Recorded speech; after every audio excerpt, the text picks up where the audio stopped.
Diba? Nangangatog-gatog ko siya. Gano'n naman. Patay yung ilaw tayo.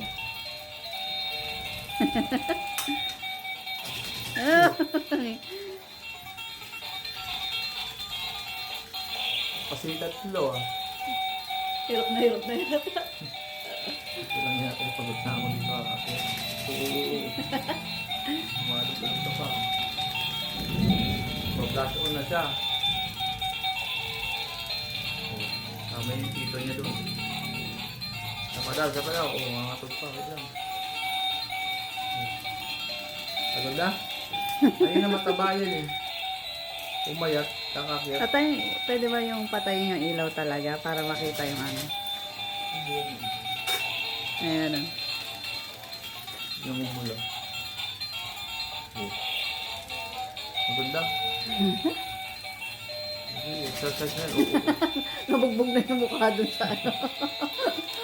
Tumo yun eh. Uy, uy, uy. Ayan daw.